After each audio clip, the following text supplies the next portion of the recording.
할렐루야. 저는 예수와 신학대학교에서 메시아닉 관점에서 성경을 강의하고 있는 전윤근 목사입니다. 오늘은 지난 시간에 이어서 예수와의 절기 가운데 두 번째 메시지로 6월절에 관한 강의를 오늘 시작을 합니다. 출애굽기 12장 26절과 27절을 보면은 이후에 너희 자녀가 묻기를 이 예식이 무슨 뜻이냐 하거든 너희는 이르기를 이는 여호와의 6월절 제사라. 여호와께서 애굽 사람을 치실 때에 애굽에 있는 이스라엘 자손의 집을 넘어서 우리의 집을 구원하셨느니라 하라 하며 백성이 머리 숙여 경배하니라 라는 말씀이 있습니다. 오늘은 특별히 성찬 예배와 함께 이 6월절 메시지를 증거하는 것이 참으로 깊은 뜻이 있습니다. 메시아의 유대인들은 예배를 드릴 적마다 사람을 만나면 샤바샬롬 늘 평강을 축복합니다.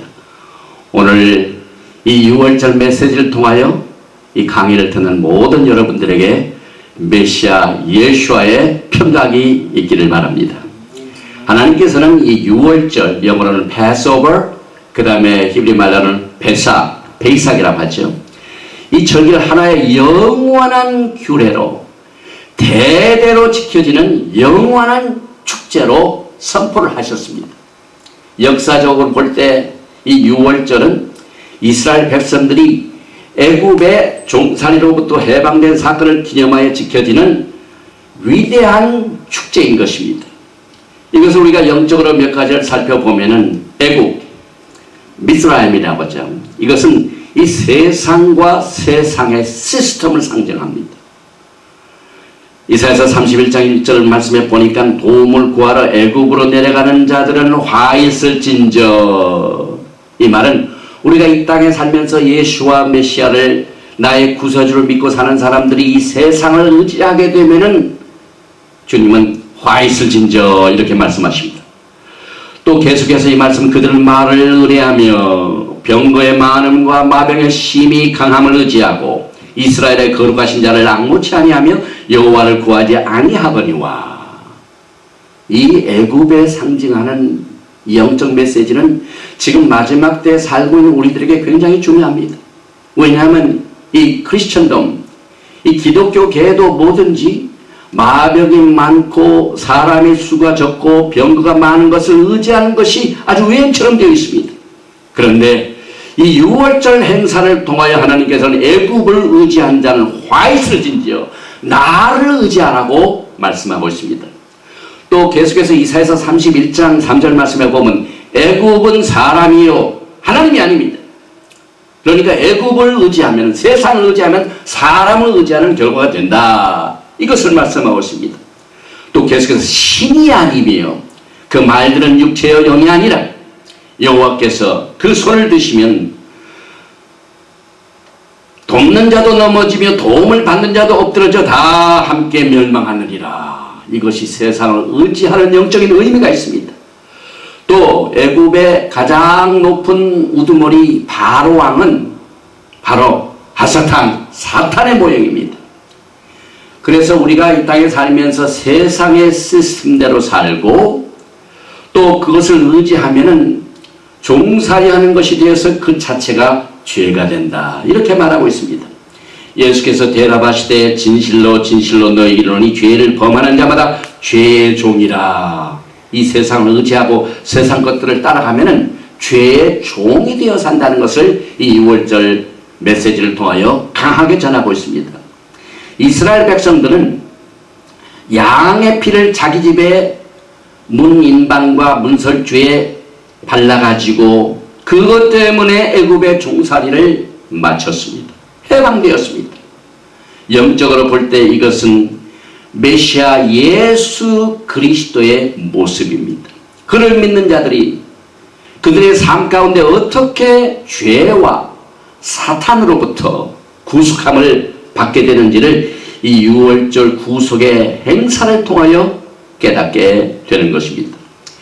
예수 그리스도는 하나님의 어린 양입니다. 예수와는 바로 우리들의 유월절입니다. 또 예수와를 믿고 따르는 자는 하나님의 집에 속한 자라고 말하고 있습니다. 집, 문, 좌우, 설주와 인방은 우리들의 마음인 것입니다. 오직 예수와께서 흘리신 피를 믿음으로 죄의 종으로부터 해방받는다는 것이 유월절의 메시지인 것입니다. 또 출애굽기 6장 6절 보면은 하나님께서 그들을 구속하실 때 해방시켜 주실 적에 그러므로 이스라엘 자손에게 말하기를 나는 여호와라 내가 애굽 사람의 무거운 짐 밑에서 너희를 빼어내며 그 고역에서 너희를 건지며 편팔과 큰 재앙으로 너희를 구속하여 이 편팔로 구속을 하셨다고 말씀하고 있습니다. 너희로 내 백성을 삼고 나는 너희 하나님이 되리니 나는 애굽 사람의 무거운 짐 밑에서 너희를 빼어낸 너희 하나님의 여호와인 줄 너희가 알지라 이렇게 말씀하고 있는데 예수와는 야훼 하나님의 팔이 된다고 말하고 있습니다. 이사야서 53장 1절에 우리의 전한 것을 누가 믿었느뇨 여호와의 팔이 네게 나타나느뇨 여호와의 팔. 이것은 이 성구사전 미국의 그 스트롱 성구사전의 2220번째의 단어입니다. 이 팔, arm. 이것은 zeroa. 이것은 the symbol of strength. 힘의 상징을 말하고 있습니다. 그래서 예수와의 편팔로 우리를 구원하셨다.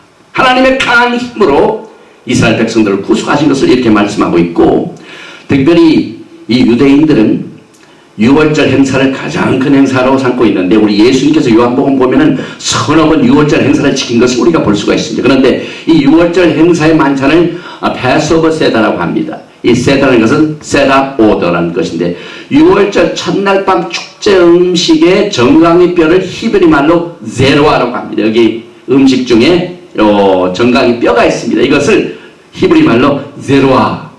이 큰 힘을 기념을 하고 있습니다. 애굽의 세상 시스템은 하나님의 말을 듣지 않았습니다. 그러나 하나님께서 그들에게 10개의 재앙을 내리니까 비로소 그들이 손을 듭니다. 그래서 10개의 재앙 뒤에 비로소 이스라엘 백성들이 구속을 얻게 됩니다.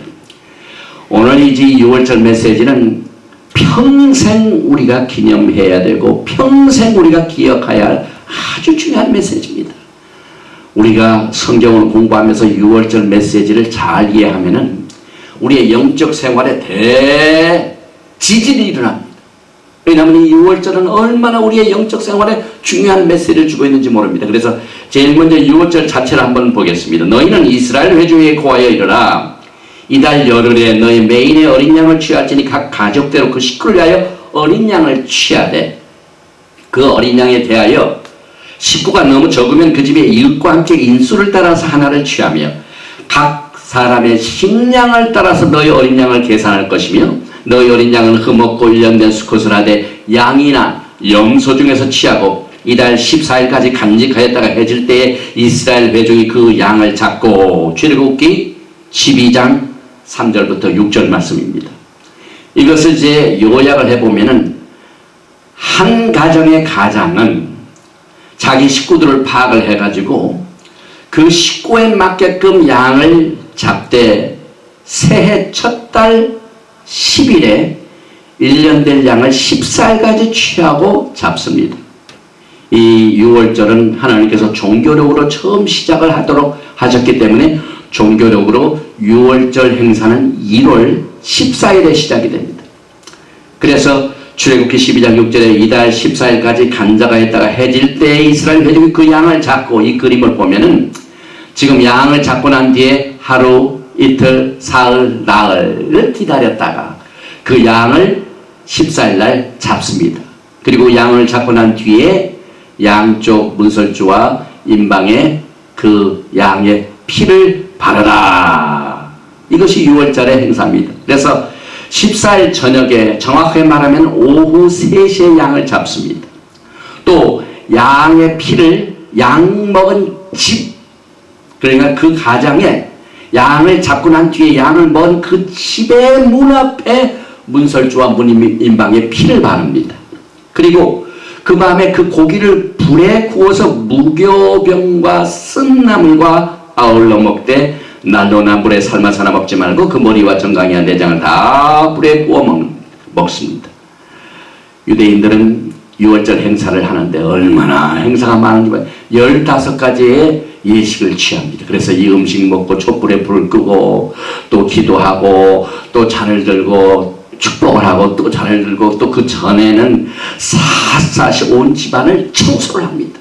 그 청소 자체는 집안의 unleavened bread, 다시 말하면 이 무교병이 있지 않은가. 그래서 이 세상의 모든 이 죄들을, 이 집안에 있는 죄들을 다 씻어서 정결케 하고 난 뒤에 이 행사를 치르는데, 어떤 메시아니 유대인 가정은 저 플로리다에서 조그만 집에다가 그 6월절 행사 때마다 온 세상의 인터넷을 통해 그것을 방영을 해요. 그래서 두 부부가 그 6월절 행사 내용을 저도 봤는데요. 우리들에게는 이것이 성찬에 속합니다. 그리고 12시 자정에 애굽을 떠날 준비를 단단히 하고 급히 먹어야 됩니다. 왜냐하면 이 세상을 떠날 때에 머뭇하면 안 됩니다. 아, 이 세상에 참 먹을 음식도 많이 있고 금도 있고 은도 있고 내가 그렇게 벌어놓은 재산도 많은데 하고 그걸 생각하면 큰일 납니다. 그래서 급히 떠날 준비를 하고 띠를 띠고 이 음식을 먹으라. 그래서 그 다음 날은 니산월 15일입니다. 그런데 아침까지 남겨두지 말며 아침까지 남은 것은 곧 소화하라. 너희는 그것을 이렇게 먹을지니 허리에 띠를 띠고 발에 신을 신고 손에 지팡이를 잡고 급히 먹으라. 이것이 여호와의 유월절이라. 이것이 유월절의 행사에 대한 이 지시입니다. 그런데 특별히 이 유월절의 행사의 핵심 중에 하나가 피를 볼 때에 그 집안의 문설주와 문인방의 피를 딱 바른 그 가정은 여호와의 신이 쭉 가다가 넘어갑니다. 그래서 내가 그 밤에 애굽 땅에 두루다니며 사람과 짐승을 물어나고 애굽 나라 가운데 처음 난 것을 다 치고 피가 없는 가정의 첫 장자는 다 죽었습니다. 애굽의 모든 신에게 벌을 내리라. 나는 여호와로라. 내가 애굽 땅을 칠 때 그 피가 너희의 거하는 집에 있어서 너희를 위하여 표적이 될지라. 내가 피를 볼 때 너희를 넘어가리니 재앙이 너희에게 내려 멸하지 아니하리라. 너희는 이 날을 기념하여 여호와의 절기를 삼아 영원한 규례로 대대 지킬지나. 출애굽기 12장 12절부터 14절 말씀입니다. 그날 자정부터 집에 문설주와 인방에 피가 없는 모든 집에는 이 하나님의 경고의 말씀처럼 장자들이 죽고 무서운 죽음의 재앙을 당했습니다. 이 우리가 유월절 행사, 유월절 이 말의 뜻은 이 히브리 말로 베이삭은 지나가다 혹은 위를 맴돌다 하는 뜻입니다. 그래서 이 베이삭 유월절에는 두 가지 의미가 있습니다. 첫째는 죄와 사망으로부터, 죄값은 뭐라고 18절 죽음이죠. 그런데 그 심판이 예수와 안에서 생명으로 넘어갔다는 뜻입니다. 왜냐하면 우리 예수님께서 모든 죄를 십자가에서 다 값을 치르고 모든 죄를 사했기 때문에 죄와 사망이 그 집에는 머물지 않고 지나가 버렸습니다. 모든 저주가 예수님의 십자가에서 주님께서 죽으신 것으로 넘어갔습니다. 그 다음에 두 번째는 예수와의 보혈이 우리들의 삶 가운데 늘 맴돌고 있습니다. 그래서 사탄의 공격으로부터 우리를 보호해 준다는 두 가지의 의미가 있습니다. 그리고 또 한 가지 우리가 기억해야 할 것은 이 애굽의 종살이는 모든 앞으로 이스라엘 백성들이 받게 될 포로 생활의 전조였습니다. 포시에도였습니다. 애굽의 종살이는 예언적으로 다가올 그 애굽에 탈출하고 난 뒤에도 한참 또 지나다가 바벨론에게, 그 다음에 메데 파사, 그 다음에 그리스에, 또 로마에, 지금 이 시간까지도 사실상 이스라엘 백성들은 애굽의 종살이의 전조인 이 로마의 이 마지막 이 로마의 포로 생활을 갔습니다. 왜냐하면 지금 고토로 들어와서 많은 사람이 떨어져 있습니다. 그래서 이것을 우리는 이 아브라함이 하나님께서 보여주신 내용의 말씀 중에 특별히 창세기 15장 12절 말씀에 해질 때 아브라함이 깊이 잠든 중에 캄캄함이 임함으로 심히 두려워하더니 여호와께서 아브라함에게 이르시되 너는 정령이 알라 내 자손이 이방에서 객이 되어 그들을 섬기겠고 그들은 400년 동안 내 자손을 괴롭게 하리니. 이것이 바로 애굽의 종살이였습니다. 이 출애굽의 사건은 종말에 최종적으로 이스라엘을 구원하시는 아마게돈의 전쟁 후에 메시아닉 시대로 들어가는 하나님의 경륜과 연결이 됩니다. 이 출애굽은 세상 시스템을 빠져나와 인간 역사의 종지부를 찍고 새로운 메시아닉 시대로 들어가는 예언적인 사건이기도 합니다. 그래서 이 메시아닉 구속의 사건과 이적은 놀랍습니다. 미가서 7장 15절에 가라사대 내가 애굽 땅에서 나오던 날과 같이 내가 그들에게 기사를 보이리라. 앞으로 임하게 될 이 출애굽의 사건, 하나님의 이 애굽의 구속의 사건은 엄청난 하나님의 능력과 권능이 나타나게 됩니다. 그리고 이 종말에 있게 될 메시아닉 구속은 아주 독특합니다. 그리고 완전합니다. 그 후에 다른 종살이가 없습니다. 그래서 더 이상 구속이 필요 없던 최종적인 구속입니다. 그래서 여호와께서 가라사대 그러나 보라 날이 이르리니, 이건 예언적으로 말하죠. 다시는 이스라엘 자손을 애굽 땅에서 인도해 내신 여호와의 사심으로 맹세하지 아니하고 이스라엘 자손을 북방 땅과 그 모든 쫓겨났던 나라에서 인도해 내신 여호와의 사심으로 맹세하리라. 내가 그들을 그 열조에게 준 그들의 땅으로 인도해 드리리라. 에레미야서 16장 14절 15절 말씀입니다. 여기서 북방 땅과 그 모든 쫓겨났던 나라, 지금 이 시간까지도 이스라엘이 남쪽에 유다가 있고 북쪽에 이스라엘이 있었죠. 그런데 이스라엘의 10지파는 전부 다 흩어져 있습니다. 그래서 지금 점점 남쪽 유다와 북쪽 이스라엘이 하나의 킹덤으로 메시아의 오심을 준비합니다. 그래서 그 출애굽의 사건은 앞으로 임하게 될 예언적인 이 구속을 암시해주고 있습니다. 그 다음에 이제 두 번째로 우리가 6월절 행사를 공부하면서 특별히 이 포로 생활의 영적 원칙을 우리가 알아야만 됩니다. 이스라엘 백성들이 경험했던 애굽의 종살이와 해방의 경험은 이스라엘 백성들뿐만 아니라 예수와 안에서 믿는 모든 믿는 자들에게 예언적인 개인적인 영적 신앙생활의 하나의 중요한 원칙을 제시하고 있기 때문에 그렇습니다. 먼저 이 포로 생활, 이것은 죄를 회개시키고 연단시키는 속죄의 과정입니다. 그래서 exile is a process of atonement. 이 포로 생활을 통해 많은 사람들이 회개를 합니다. 포로 생활을 원칙적으로 다시 회복시키시는 영적 회복의 기간으로 봅니다. 여러분 가운데 신앙생활에 아주 어려움을 겪고 있는 자, 가정 문제로, 또 직장 문제로, 경제적인 문제로, 인간관계로 어려움을 당하는 모든 믿는 자들은 다 포로 생활을 하고 있습니다. 그런데 하나님은 그것을 통하여 회복시키는 과정으로 보고 있습니다. 왜냐하면 이 포로 생활을 통하여 하나님과 맺은 언약을 새롭게 하고 굳게 합니다. 우리가 하나님의 약속과 언약이 언제 필요합니까? 밑바닥에 쓰러졌을 때 그 약속이 너무나도 귀중합니다. 왜냐하면 우리가 등 따스고 배부르고 모든 것이 다 잘 되면 여호와의 맺어놓은 그 언약을 생각지도 않습니다. 하나님께서 나를 특별히 축복을 안 해주셔도 모든 것이 다 잘 되는데, 그러나 우리가 밑바닥까지 한번 내려보세요. 얼마나 우리 주님께서 우리와 맺은 언약이 그렇게 그립고 새로워지고 그것을 바라는지요. 그래서 이 포로 생활을 통하여 하나님의 이스라엘 백성들에게 과거에 아브라함과 맺은 그 언약을 확실히 하기 위해서 이 포로 생활을 회복의 기간으로 사용하십니다.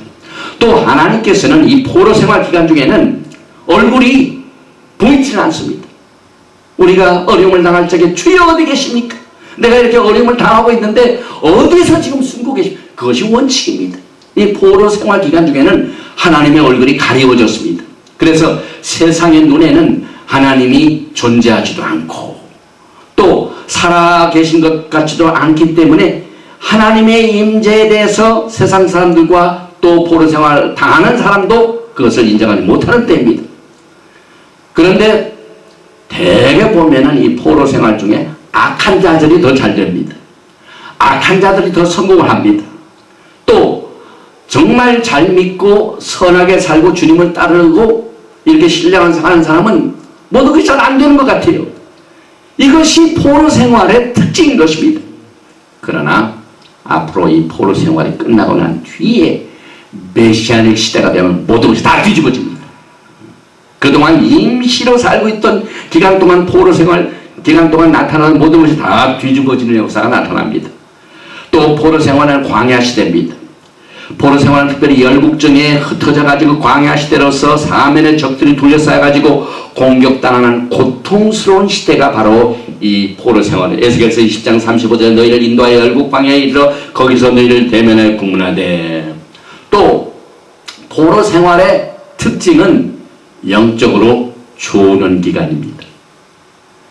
창세기 15장 12절에 아브라함이 해질 때 아브라함이 깊이 잠든 중에 잠깐 졸았습니다. 깊이 잠든 중에 캄캄함이 임함으로 심히 두려워하더니 조는 기간입니다.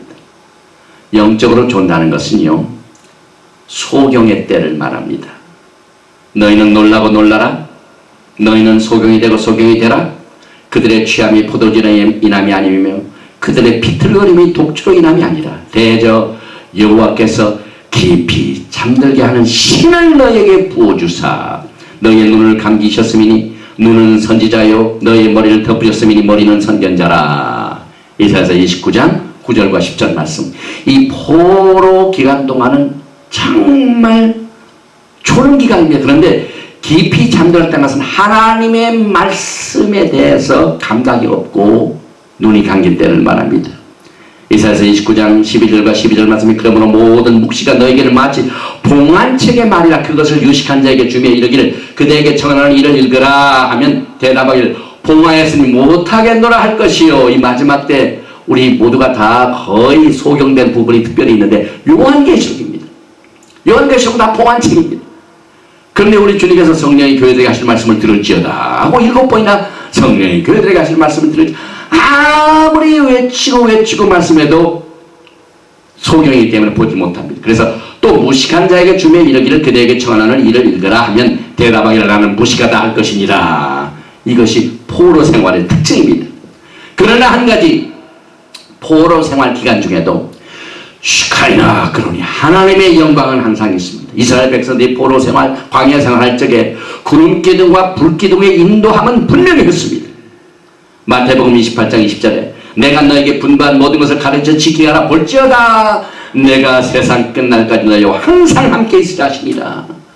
우리가 깊은 영적으로 잠자는 시대에 어려움 당하는 포로 생활에 있을지라도 하나님의 시카이나 영광은 언제나 있다는 사실을 우리는 6월절 생활 이 절기와 이스라엘 백성들이 포로 생활하면서 광야 시대를 겪으면서 겪었던 영적 훈련을 우리도 받게 되는 것입니다. 이 또 포로 생활은 흑암의 시간입니다. 시편 107편 10절과 11절 말씀에 사람이 흑암과 사망의 그늘에 앉으며 곤고와 쇠사슬을 매이면 하나님의 말씀을 거역하며 지존자의 뜻을 멸시함이라. 제일 마지막 때 특징은 믿음의 배도행입니다. 어떤 것이 믿음의 배도입니까? 하나님의 말씀을 멀리하고 인간의 방법을 따르는 시대입니다. 이것이 영적으로 흑암의 시대입니다. 그래서 이 포로 생활 기간을 흑암의 시대라 보고 있습니다. 이 또 포로 생활은요, 외국에서 다니고 여행을 하든지 뭘 하든지 하는 나그네와 캐게 생활입니다. 출애굽기 2장 22절에 그가 아들을 낳음에 모세가 그 이름을 게르솜이라 하여 가로되 내가 타국에서 객이 되었음이라 했더라. 모세도 아주 기구한 운명 중에서 태어났죠. 그래서 이스라엘 백성들이 이 광야 생활 출애굽의 사건을 통하여 여러분과 제가 메시아의 영광의 시대가 올 때까지는 전부 이 세상 생활이 다 광야 시대요 행인과 나그네 시대인 것을 알고 절대로 여기서 천년 만년 있게 될 브루프린트를 가진 자는 이 시간에 즉시 소각을 해야만 됩니다. 그래서 너는 이방 나그네를 압제하지 말라. 너희가 애굽 땅에서 나그네 되었은즉 나그네의 정경을 아느니라. 출애굽기 23장 9절 말씀입니다. 또 세 번째로 모세를 하나님께서 부르신 것은 예수야께서 아브라함과 맺은 언약 때문에 그 언약을 지키시기 위하여 모세를 불렀습니다. 창세기 17장에 보니까 내가 내 언약을 나와 너와 내 대대 후손의 사이에 세워서 영원한 언약을 삼고 너와 내 후손의 하나님이 되리라. 내가 너와 내 후손에게 너의 우구하는 이 땅 곧 가나안 일경으로 주어 영원한 기업이 되게 하고 나는 그들의 하나님이 되리라. 이 말씀을 이루시게 하여 이스라엘 백성들이 애굽 땅에서 혼역을 당하고 어려움을 당할 적에 이들을 구원하기 위하여 하나님께서는 모세를 부르셨습니다. 출애굽기 2장 23절 24절 보니까 여러 해 후에 애굽 왕은 죽었고 이스라엘 자손은 고역으로 인하여 탄식하며 부르짖은 이것이 세상의 약속입니다. 이때쯤 되면은 이스라엘 백성들이 상당히 자리를 잡았을 때입니다. 애굽에서. 그런데 세상에서 아무리 자리를 잡아도 탄식하며 부르짖으니 그 고역으로 인하여 부르짖는 소리가 하나님께 상달된지라. 하나님이 그 고통 소리를 들으시고 아브라함과 이삭과 야곱에게 세운 그 언약을 기억하사 하나님께서 맺은 언약을 절대로 잊지 아니하십니다. 그 언약을 기억하셨기 때문에 모세를 부르셨습니다. 아브라함과 맺은 그 언약을 지키시기 위하여 하나님께서 모세를 부르셨는데 여호와께서 가라사대 내가 애굽에 있는 내 백성의 고통을 정령히 보고 그들이 광야 생활, 포로 생활에 하나님이 안 보이는 것 같지만은 하나님께서는 그들을 보았다고 했습니다. 그들이 간역자로 인하여 부르짖음을 듣고 이스라엘 백성들이 정말 하나님 앞에 부르짖고 도움을 청하는 그 기도 소리를 안 듣는 것 같은데 우리 하나님께서는 들으셨다고 말씀하고 있습니다. 뿐만 아니라 그 우고를 알고 참 우리 하나님께서 너무나도 자제하십니다. 여러분들이 심한 핍박과 어려움과 곤경에 빠져 있을 때 포로 생활했을 때 그 부르짖는 소리를 듣고 그 우고를 알고 또 그것을 직접 보고 오신다고 말씀하십니다. 그래서 우리들에게 이 애굽의 포로 생활은 우고 다시 말하면 full of sorrow 슬픔이 가득 차 있는 때입니다. 그런데 이 스트롱 성구사전에 4341번의 단어가 이 우고입니다. 마커프 이것을 고통과 슬픔을 말합니다.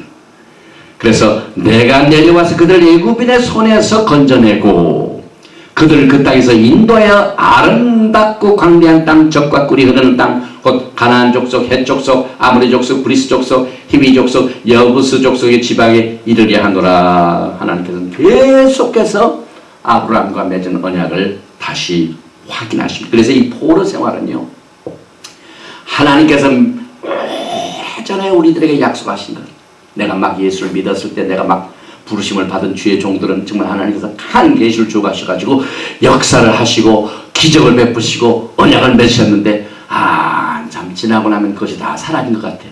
왜? 포로 생활 때는 기억이 잘 납니다. 그래서 그 포로 생활 기간 동안은 과거에 맺었던 하나님과의 언약을 다시 회복하는 단계인 것을 우리는 이 6월절 사건을 통하여 깨닫게 된 것입니다.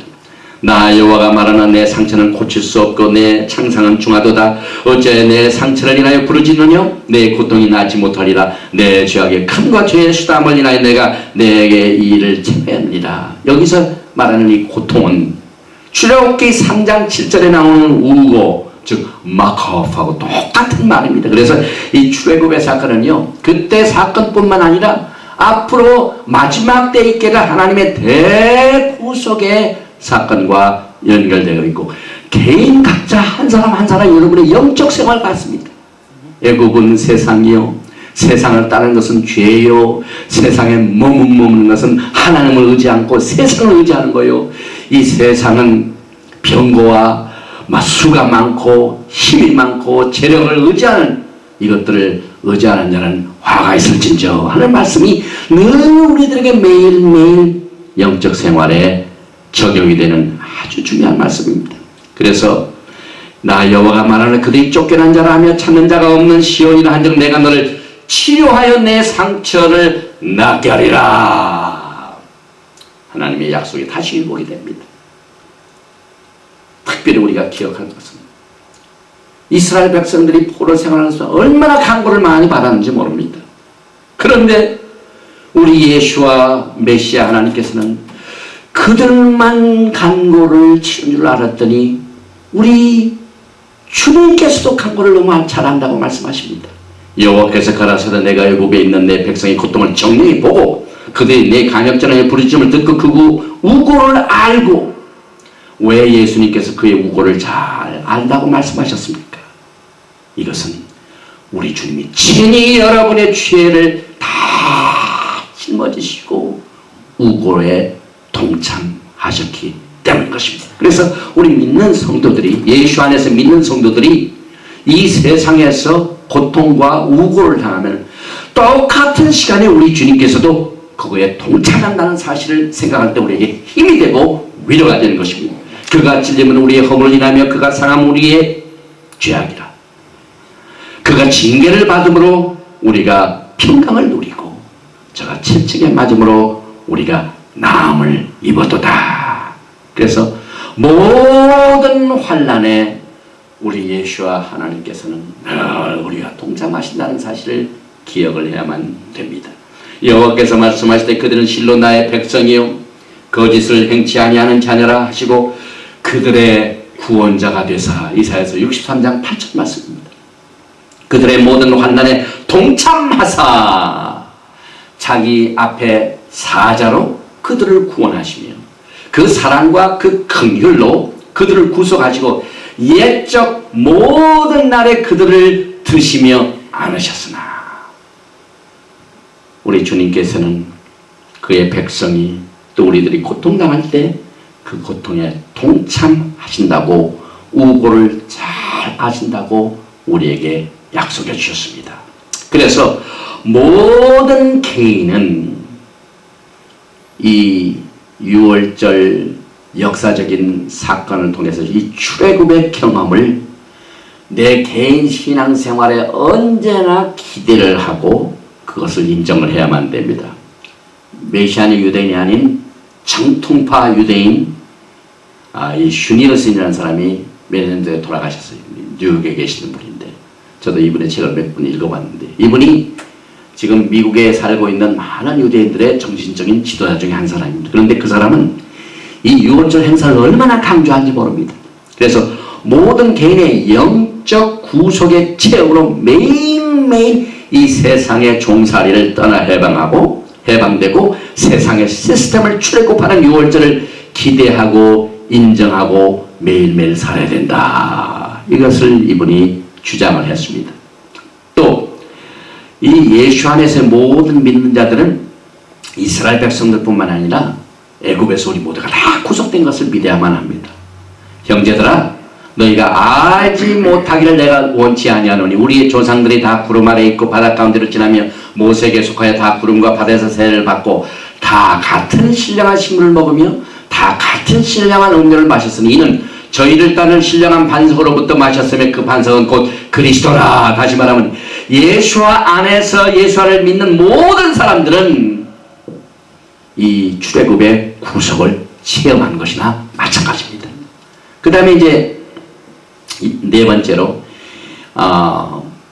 구속과 해방의 원칙을 살펴보면 우리는 이전에는 이 옥살이 또 이 세상에서 방황하고 있는 포로 생활 이것을 살펴봤는데 이제는 하나님께서 우리가 구속하실 때 이 구속의 원칙을 이 6월절 행사를 통하여 몇 가지를 살펴봅니다.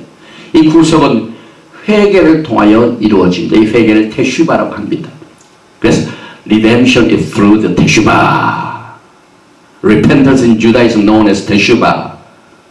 이렇게 말하고 있습니다. 그래서 회개는 원칙적으로 하나님의 말씀으로 돌아오는 행위인 것입니다. 그래서 메시아는 유대인들이 이것을 얼마나 강조하고 있는지 모릅니다. Back to Torah. 우리가 부응하고 회개하고 하나님 앞에 올바로서는 첫 번째 첫걸음이 Back to the Word of God. 하나님의 말씀으로 돌아오는 것입니다. 우리가 아무리 회개해도요, 말씀하고 동떨어진 회개는 다 소용이 없습니다. 하나님하고 약속한 것을 다시 회복을 해야지, 이름도 없고 참 생소한 잘못된 것으로 빠져가지고 거기에 가서 회개해봐야 소용이 없습니다. 또 우리는 이 고난을 통하여 회개를 합니다. 왜냐하면 옛날 성막과 또 성소, 또 오늘날 우리 교회를 sanctuary라고 하죠. sanctuary. 다 똑같은 말입니다. 과거에 광야 생활 때는 성막을 통하여 하나님이 계셨고, 또 솔로몬 성전, 템플, 그 다음에 우리의 몸을 하나님이 성령하시는 전, sanctuary. 다 똑같은 말입니다. 그런데 그 성막 안에는 빛을 발하는 그 부분이 메노라를 통하여 옵니다. 여기 이게 메노라의 상징입니다. 이 메노라가 무슨 역할을 하냐면 빛을 비치는 역할을 합니다. 그런데 이 메노라의 빛을 비치게 하려 거기다 기름을 집어넣는데 그 기름을 올리브 기름을 씁니다. 근데 올리브가요, 이 중동 지방에 올리브가 굉장히 많죠. 그런데 그 올리브유를 만들기 위해서 어떻게 합니까? 짜야 됩니다. 이번에 이 메시아의 킹덤 회복에 이스라엘에서 포도주를 준비하는 제3성전 준비 이 레위 계통의 제사장이 왔습니다. 직접 농장을 재배하고 있습니다. 그래서 거기에 성전에 엄청난 양의 이 포도주가 필요하더라고요. 그래서 많은 양의 포도를 지금도 준비하고 있는데 그 포도를 따고 난 뒤에 포도즙을 짜기 위해서 하는 그 옛 터를 발견했습니다. 그분들이. 그 자리에서 옛날 제2성전, 헤롯 성전 때 성전 제사 때 쓰던 그 포도주를 만들게 하여 이 포도주 틀을 그냥 막 하는 그 자리에다가 그걸 지금 재배하고 있어요. 그런데 이 포도주를 누르니까 지금 막 떨어집니다. 마찬가지로 올리브도 짓 눌러야만 합니다. 그래서 이 짓 누르는 것을 회개를 통한 회복이다. 다시 말하면 어두운 것을 비치기 위해서는 먼저 우리가 짓눌림을 당해야 됩니다. 그래서 거기에서 순수한 것이 나타납니다. 이스라엘 백성들에게 예언적으로 볼 적에 그것을 야곱의 환란이라고 봅니다. 그들이 7년 환란 기간 동안 통하여 큰 훈련을 받습니다. 그래서 메시아의 구원을 씁니다. 그래서 이 회복은 이 고통을 통한 회개를 통하여 나타난다. 이 원칙을 우리가 배우게 됩니다. 또 과거에 포로 생활 때는 하나님께서 얼굴을 가리우셨습니다. 보이지 않습니다. 하나님께서 우리를 축복하시는 것을 나를 향하여 그의 얼굴을 드사. 하나님께서 우리에게 얼굴을 향하여 lift up his face upon you.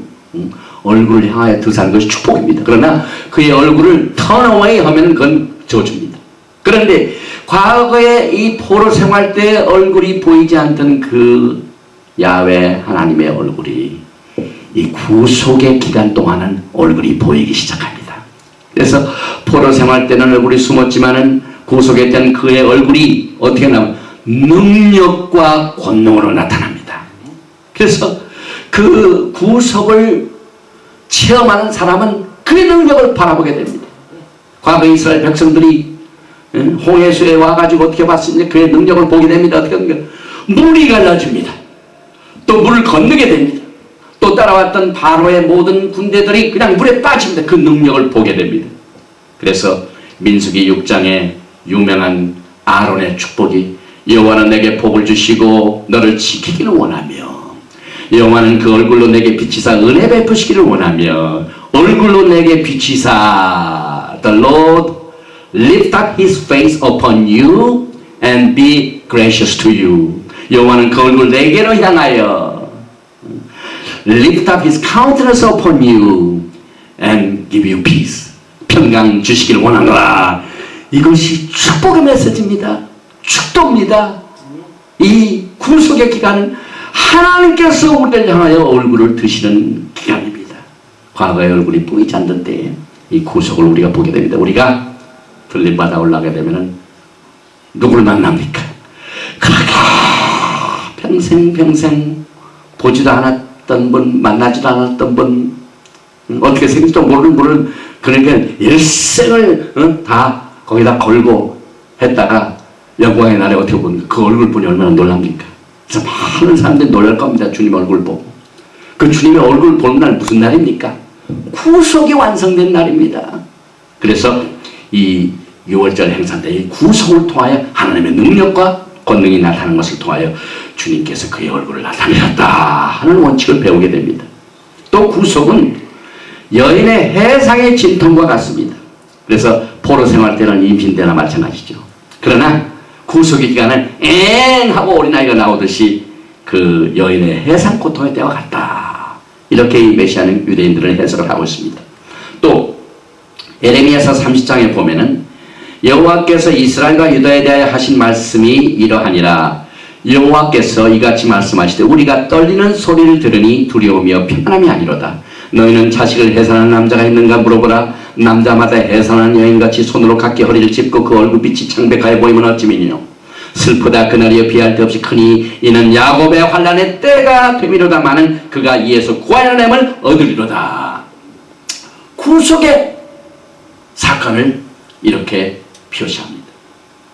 제가 이 메시지를 증거하면서요, 이 하나님의 말씀을 인용할 때는 막 빨리빨리 하기를 원하고 그냥 본문으로 다시 또 메시지를 이렇게 말씀하고 하는 것을 넘어가려고 했는데요. 제가 이번에 메시안의 킹덤 프로페스 컨퍼런스에 참석을 해가지고 회개를 했습니다. 왜냐하면 이 메시안 유대인들은 설교할 적에 거의가 다 성경 인용입니다. 근데 성경 인용을 또박또박 해요. 그래서 몇 장 몇 절에 이 메시지, 그게 그들의 메시지입니다. 저는 엄청난 그 영적 축복을 보고 왔습니다. 그래서 여러분들이 성경을 들을 적에 간증하고 누가 어쩌고 체험이 어떻다 하면 그거 쫓긋하다가 성경만 인용하면 고개를 팍 숙입니다. 그건 소경의 심정입니다. 그러니까 성경의 메시지가 안 들어올 때는 그것은 내가 소경일 때다. 이게 비상때입니다, 여러분. 그래서 제가 이 성경을 인용할 때 다른 때는 졸더라도 그때는 뜨시게 말하면 다른 때는 다 졸아도 괜찮아요. 그러나 하나님의 메시지가 선포될 때는요, 사실은 앉았다가도 일어나고 들어야 돼요. 이만큼 이 메시안 유대인들이 성경을 중요시 여기고 있더라고요. 그리고 그들이 늘 토라를 사랑하기 때문에 토라를 얼마나 자랑할지 몰라요. 우리가 하나님의 말씀을 자랑합니까? 어떤 사람은 도대체 하나님의 말씀을 자랑은 안 해요. 사람의 경험과 사람의 체험만 자랑하지요. 그래서 뭐 그런 것들을 너무 좋아하는 시대가 주님의 오심이 가까웠다는 때입니다. 왜냐하면 이 마지막 때는 부흥이 있을 것 같지만 그렇지가 않아요. 먼저 배도 행위가 나타납니다. 배도 행위라는 것은 하나님의 말씀에서 멀어지는 상태를 말합니다.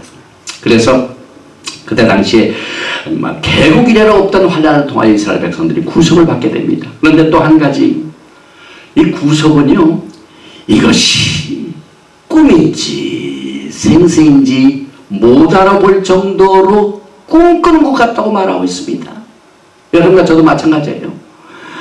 뭐 기도 응답이 안 되다가 기도 응답을 딱 받으세요. 그러면은 그 이튿날 아침 일어나가지고 이게 내가 꿈을 꿨는지 생신지 그걸 구분을 못할 때가 있습니다. 이것이 구속의 특징입니다. 시편 126편에 보면은 이스라엘 백성들이 포로 생활을 끝나고 구속의 날을 맞이할 때 뭐라고 말하고 있습니다. 여호와께서 시온의 포로를 돌리실 때 우리가 꿈꾸는 것 같았도다. 그때 우리의 입에는 웃음이 가득하고 우리의 혀에는 찬양이 쳤었도다. 열방 중에서 말하기를 여호와께서 저희를 위하여 대사를 행하셨다 하였도다. 제가 지금 시편 126편 1절과 2절 말씀을 인용했습니다. 이 말씀이 귀에 쫑긋하게 들어와야 돼요. 그래야 우리의 영적 상태가 건강하다는 걸 말합니다. 특별히 말씀을 증거하고 주님께서 부르셔서 주님의 사역자가 되기를 원하시는 신학생들은요, 다른 건 다 실수하고 해도 이 하나님의 말씀에는 정말 정성을 다하고 힘을 다해서 공부를 하고 준비를 해야만 됩니다. 그리고 이 구속에는 하나님께서 몇 가지의 목적을 두고 우리를 구속하십니다. 왜 우리를 이 포로 생활에서 죄의 종살이에서 우리를 해방시키고 구속을 해주시나요? 우리가 종살이 하던 이 죄의 생활을 왜 청산하고 주님께서 우리를 구속하시고 자유의 몸으로 주셨을까요? 무조건 잘 살고 잘 먹고 병 낫고 성공하라고 주신가요? 아닙니다. 성경은 분명히 구속하신 분을 섬기라고 구속을 허락하십니다. 출애굽기 3장 11절과 12절 말씀에 모세가 하나님께 고하되 내가 누구 간대 바로에게 가며 이스라엘 자손을 애굽에서 인도하여 내리까? 하나님이 가라사대 내가 정녕 너와 함께 있으리라. 내가 백성을 애굽에서 인도해 낸 후에 구속하시고 난 뒤에 너희가 이 산에서 하나님을 섬기리니 이것이 내가 너를 보낸 증거니라.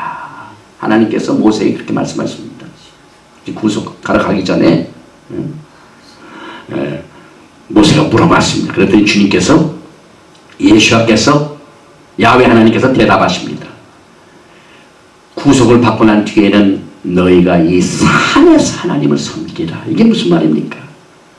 이 6월절 이 구속받을 목적은 keep Yahweh's Torah and serve. 야훼 하나님의 말씀을 지키고 섬기기 위해서 구속을 하러 가십니다. 여러분과 저는요, 이 하나님께서 주신 말씀을 나뿐만 아니라 이걸 알지 못하고 여전히 포로 생활하고 있는 흑암에 있는 백성들에게 야훼의 말씀, 예수와의 말씀을 증거하게 하여 여러분들을 구속하십니다. 그래서 산에서 하나님을 섬기는 것은 말씀을 지키는 것이다. 이렇게 보고 있습니다. 이게 시내산입니다. 시내산에서 모세가 뭘 받았습니까? 하나님의 말씀을 받게 됩니다. 그래서 산에서 야훼 하나님을 섬긴다는 것은 야훼 하나님이 주신 말씀을 끝날까지 지킨다. 이것이 구속하시는 목적입니다. 또 야훼 하나님의 이름을 알기 위해서입니다. 이름을 아는 거하고 야훼 하나님을 아는 거하고 또 다릅니다. 모세가 하나님께 고하되 내가 이스라엘 자손에게 가서 이르기를 너의 조상의 하나님이 나를 너희에게 보내셨다 하면 그들이 내게 묻기를 그의 이름이 무엇이냐 하리니 내가 무엇이라고 그들에게 말하리까? 하나님이 모세에 이르시되 나는 스스로 있는 자니라. 이게 야훼 하나님의 이름입니다. 또 이르시되 너는 이스라엘 자손에게 이같이 이르기를 스스로 있는 자가 나를 너에게 보내셨다 하라. 하나님의 이름입니다. 하나님이 또 모세에게 이르시되 너는 이스라엘 자손에게 이같이 이르기를 나를 너에게 보내신 이는 너희 조상의 하나님 곧 아브라함의 하나님 이삭의 하나님 야곱의 하나님 여호와라 하라. 이는 나의 영원한 이름이요 대대로 기억할 나의 표본이라. 이것을 알려주게 하여 하나님께서 구속하셨습니다. 그래서 I am who I am. 나는 스스로 있는 자라. 나는 아브라함의 하나님이요 이삭의 하나님이요 야곱의 하나님이라. 우리가 하나님을 믿을 적에 이것을 꼭 기억을 해야만 됩니다. 당신은 어떤 하나님을 믿어요? 나는 아브라함의 하나님, 이삭의 하나님, 야훼 하나님을 믿습니다. 틀림없습니다. 왜냐하면 아브라함이 믿던 하나님을 우리가 믿고 있습니다. 지금 모세가 믿던 하나님을 우리가 믿고 있습니다. 그래서 우리가 기도할 적에도 아브라함의 하나님, 이삭의 하나님, 야곱의 하나님 부르신 것을 하나님을 그렇게 좋아하세요. 많은 분들이 좋으신 하나님, 아버지 하나님 다 좋아요. 그러나 너희가 내 이름이 뭐라고 하느냐 물어보면 이렇게 대답하라. 내 이름을 세상 만방에 증거하라. 이럴 때 주님께서 나는 아브라함의 하나님, 이삭의 하나님, 야곱의 하나님, 나는 스스로 있는 자라. 여호와의 이름을, 야훼 하나님의 이름을 그들에게 알리기 위해서 구속하셨습니다. 그래서 야훼 하나님의 숫자는요, 숫자적으로 볼 때 히브리 단어 중에 여호와해 해가지고 15, 6, 합하면 26입니다. 그런데 신기하게 이걸 야훼라는 거죠. 야훼 하나님. 이것을 숫자적으로 계산해 보니까 이걸 다 합해서 26이 나오는데 아담에서부터 노아까지가 10세대, 셈에서부터 아브람까지 20세대, 이삭에서 모세까지 26세대입니다. 신기하게도. 그 다음에 이스라엘 백성들은 그 구속을 체험하고 봤는데 이 바로 왕은 어땠습니까? 바로 왕은 야훼 하나님의 이름을 몰랐습니다. 그래서 그 후에 모세와 아론이 가서 바로에게 이르되 이스라엘 하나님 여호와의 말씀에 내 백성을 보내라. 그들이 광야에서 내 앞에 절기를 지킬 것이라 하셨나이다. 바로가 가로되 여호와가 누구간데 내가 그 말을 듣고, 이거 보세요. 바로가 야훼 하나님을 모릅니다. 여호와가 누구간데 내가 그분의 말을 듣느냐? 또 그 말을 듣고 이스라엘을 보내겠느냐? 나는 여호와를 알지 못하니, 나는 야훼를 알지 못하니 이스라엘도 보내지 아니하리라. 바로가요 야훼 하나님을 알았더라면 모세 와서 요청했을 때 즉각 들었을 거예요. 그런데 왜 안 보냈습니까?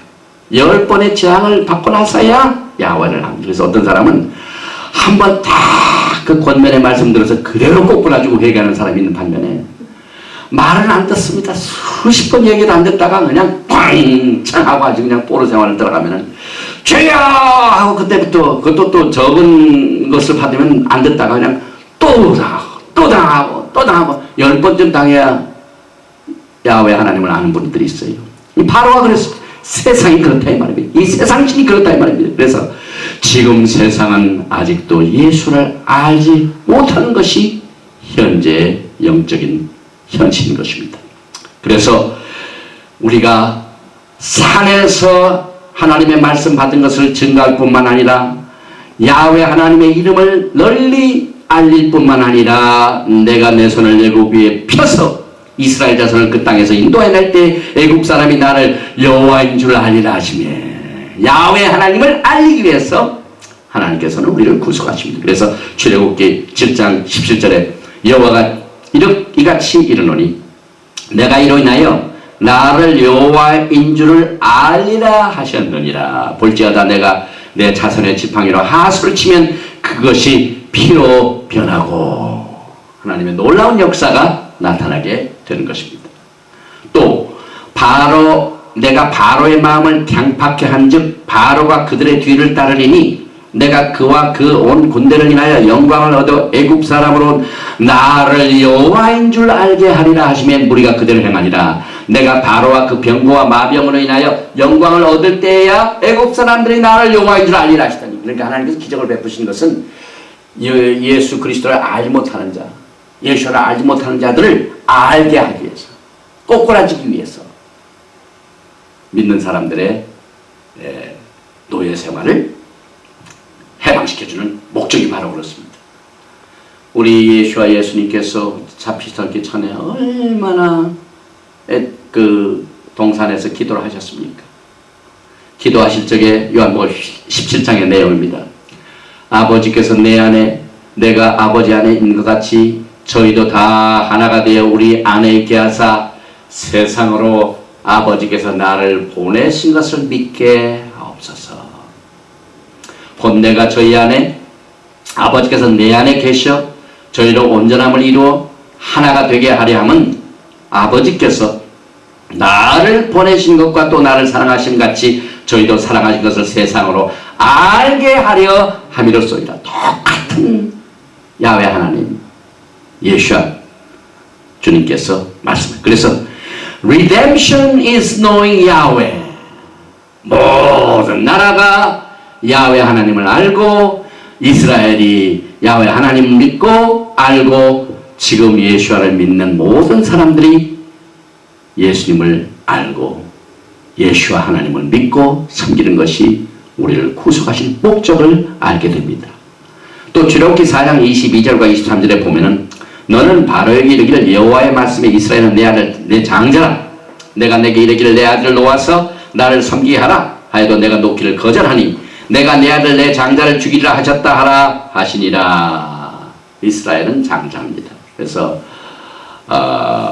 먼저 그들이 하나님의 말씀을 받았고 세상에 예수와를 보냈죠.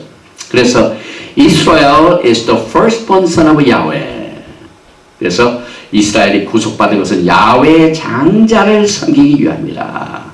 야훼의 장자는 예수 그리스도인 것입니다. 그리고 이스라엘 자손은 나의 품꾼이 됨이라. 그들은 내가 애굽 땅에서 인도해낸 나의 품꾼이요 나는 너의 하나님 여호와니라. 나의 종 야곱, 나의 택한 이스라엘아, 이제 들으라. 그들은 하나님의 모습이다. 섬기는 종이다. 그래서 주님을 섬기는 사람을 목사님들 꼭 주의 종 하는 말이면 여기서 나온 겁니다. 그래서 우리가 구속을 받은 것은 우리를 구속해 주신 그 주인을 섬기기 위해서 우리에게 구속을 허락하십니다. 과거에 이스라엘 이 포로 생활할 때는 누구를 섬겼습니까? 세상 임금 바로왕을 섬겼습니다. 그러나 6월절에 구속을 받은 후부터는 야훼 하나님을 섬기게 되고 품꾼과 종이 되었습니다. 그래서 구속은 섬기는 주인을 바로에서 야훼 하나님으로부터 바꾸는 일인 것입니다. 그래서 섬기는 주인이 바뀌는 자체가 구속의 역사입니다. 또 예수와는 야훼의 장자이다 라는 사실을 여기서 압니다. 마태복음 2장에 보면 예수님께서 죽임을 당하지 않기 위해서 마리아 요셉이 애굽으로 피했죠. 헤롯이 죽기까지 거기 있었으니 이는 주께서 선지자로 말씀하신 바 애굽에서 내 아들을 불렀다 함을 이루려 하십니다. 그래서 예수님께서 세례 요한으로부터 세례를 받고 나신 뒤에 하늘에서 소리가 들립니다.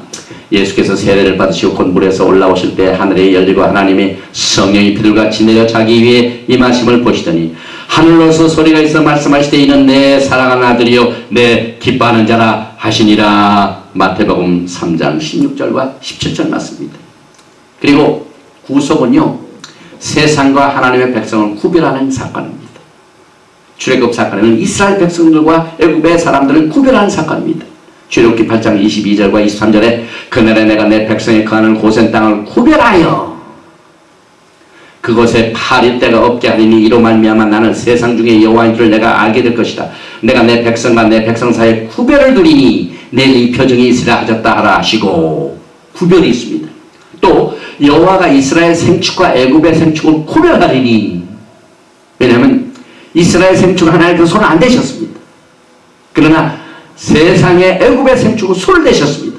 이스라엘 자손에 속한 것은 하나도 죽지 아니하리라 하셨다 하라 하시고 이튿날에 여호와께서 이를 행하시니 애굽의 모든 생축은 죽었으나 이스라엘 자손의 생축은 하나도 죽지 아니한지라. 출애굽기 9장 4절과 6절 말씀. 이렇게 구속은 구별을 하십니다.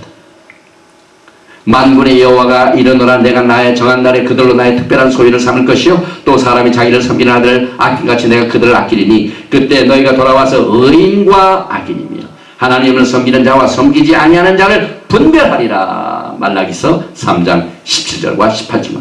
구속은 하나님의 백성들을 세상의 사람들부터 구별시키는 일입니다. 그래서 교회가 들림받아 올라가는 사건도 세상과 구별하는 사건인 것입니다.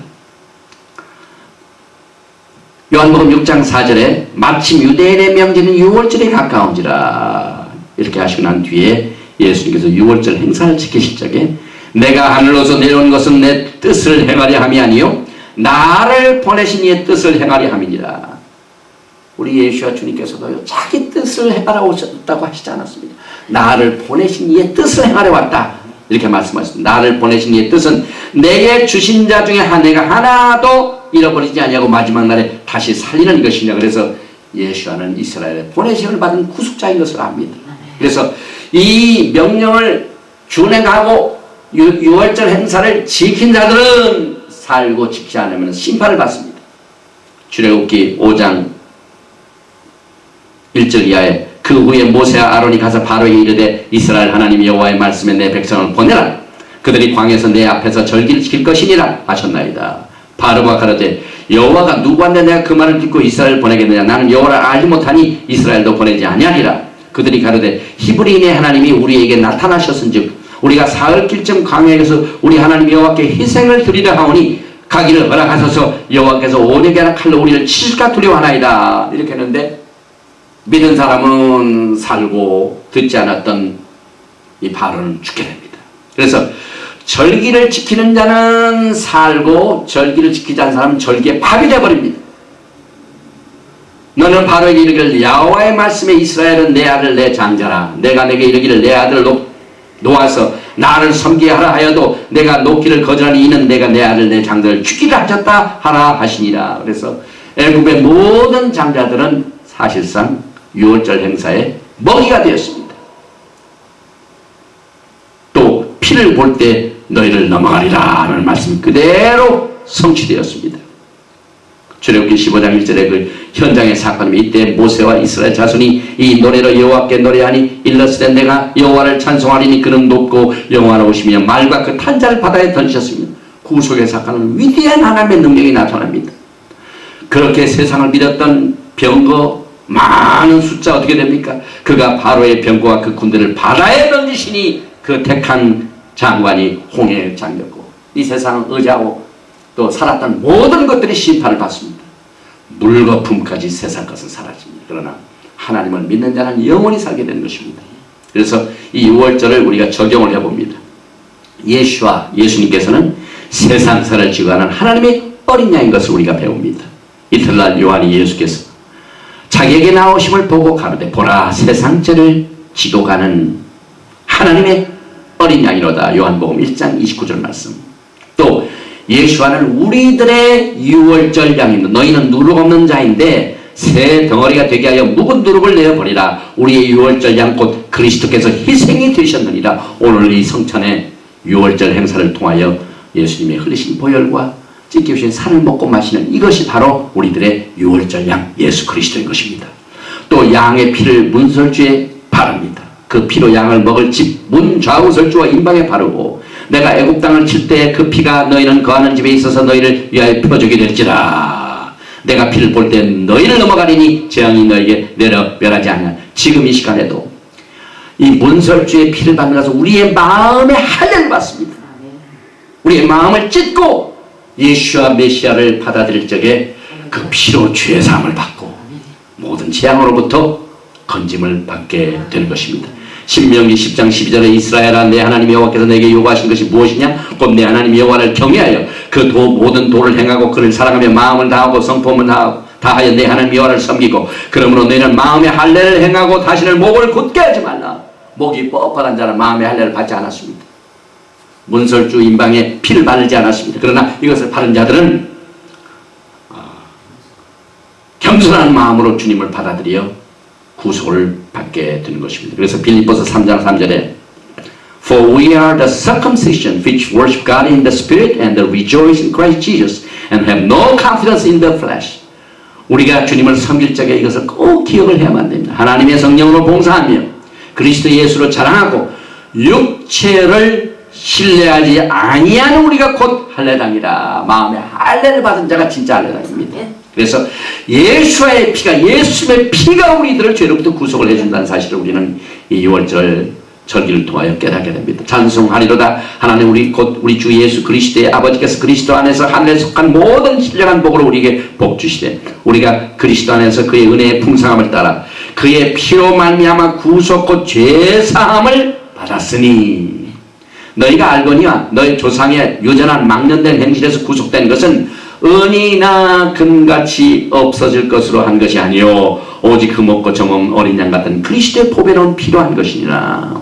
베드로전서 1장 18절 19절 말씀. 또 예수와 우리 예수님은 세상 죄를 위하여 돌아가셨습니다. 요한복음 10장 17절에 아버지께서 나를 사랑하시는 것은 내가 다시 목숨을 얻게 하여 목숨을 버립니다. 이를 내게서 빼앗는 자가 있는 것이 아니라 내가 스스로 버리노라. 나는 버릴 권세도 있고 다시 얻을 권세도 있으니 이 계명은 내 아버지께서 받았노라 하시니라. 요한복음 10장 18절 말씀. 우리가 아직 죄인 되었을 때에 그리스도께서 우리를 위하여 죽으심으로 하나님께서 우리에게 대한 자기의 사랑을 확증하셨느니라. 우리가 성찬을 통해 그의 죽으심으로 주님의 사랑을 확증하게 되는 것입니다.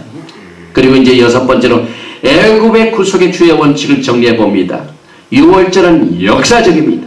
왜냐하면 분명히 하나님께서 모세에게 너희는 그것을 이렇게 먹을지니 허리에 띠를 띠고 발에 신을 신고 손에 지팡이를 잡고 그 피 먹으라. 이것이 여호와의 유월절이라. 내가 애굽 땅을 칠 때 그 피가 너희의 거하는 집에 있어서 너희를 위하여 표적이 될지라. 내가 그 피를 볼 때 너희를 넘어가느니 재앙이 너희에게 내려 멸하지 아니하라. 지금부터 몇 천년 전에 실제 이와 같은 사건이 애굽에서 있었습니다. 이것은 확실한 역사적인 사건입니다. 그러나 동시에 예언적인 것입니다. 저에게 당한 이런 일이 거울이 되고 또한 말세를 만난 우리의 경계로 기록하였느니라. 고린도전서 10장 11절 말씀. 앞으로 주님께서 재림하실 적에 똑같은 사건이 벌어집니다. 이 세상과 하나님의 백성을 구별하십니다. 그래서 예언적입니다. 앞으로 반드시 이 출애굽의 사건이 또 발생하게 됩니다. 또 애굽에서 해방한 말세의 피와 마찬가지입니다. 내 백성이여 내 교훈을 들으며, 이 교훈은 하나님의 말씀입니다. 내 입의 말에 귀를 기울일지어다. 내가 입을 열고 비유를 베풀어서 옛 비밀한 말을 발표하리니. 시편 78편 1절과 2절 말씀입니다. 그런데 저가 바다를 갈라 물을 무더기같이 서게 하시고 저희로 지나게 하셨음에, 시편 78편 13절 말씀대로 하나님께서는 유월절을 통하여 피유로 말씀하셨습니다. 또 미래의 구속은 어린 양의 노래가 될 것입니다. 왜냐하면 시편 137편 3절과 4절 말씀에 구속받은 백성들이 기쁘고 즐거워서 하는 것이 뭐가냐면 찬양을 부릅니다.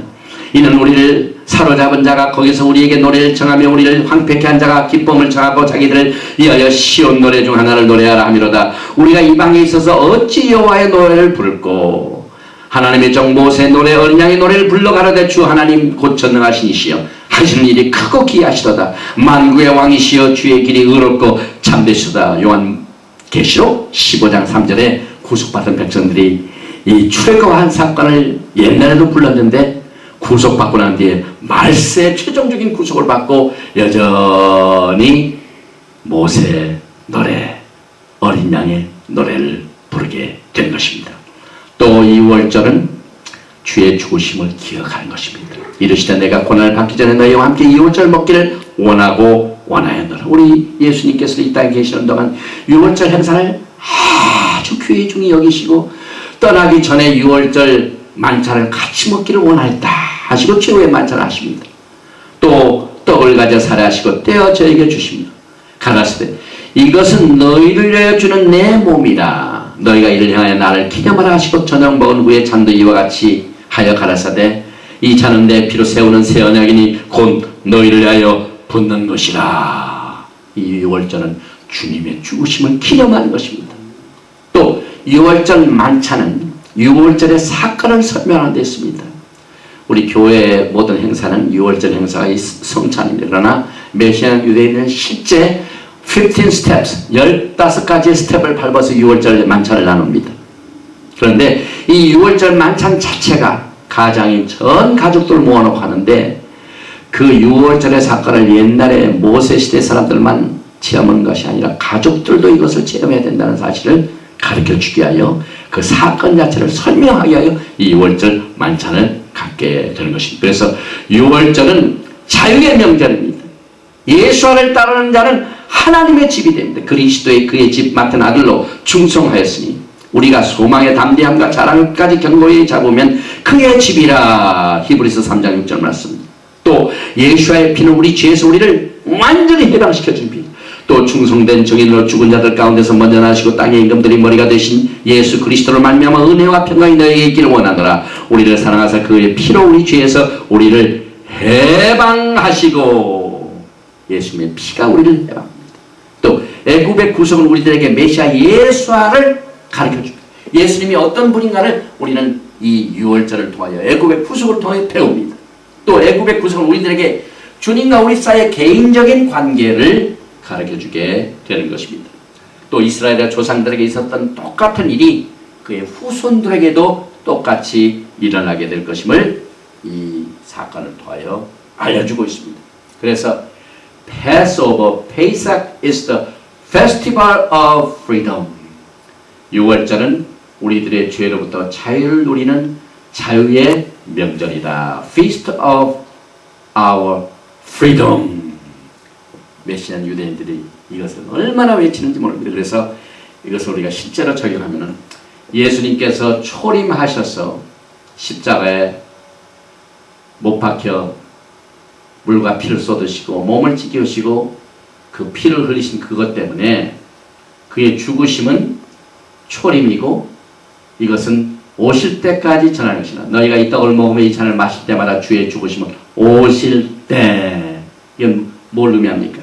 주님의 재림을 말합니다. 그래서 이 6월절은 예수님의 초림을 말하고 이제 앞으로 주님께서 오시는 것을 동시에 재림을 기다리는 우리의 영적 생활이 이 6월절 행사를 통하여 적용이 됩니다. 그래서 다음 주일은 7절기 중에 오늘 첫 번째 절기 6월절이 끝났고 다음 강의는 무교절 The Festival of Unleavened Bread 이것을 강의하게 됩니다. 오늘 특별히 강의를 들으시고 메시지에 문의가 있다든지 예수와 신학대학에 관심이 있으신 분은 nujunbi@hotmail.com nujunbi@hotmail.com으로 문의를 해주시거나 저희 개인 홈페이지 www.nujunbi.org 혹은 예수와 신학대학으로 직접 연결하시면 예수와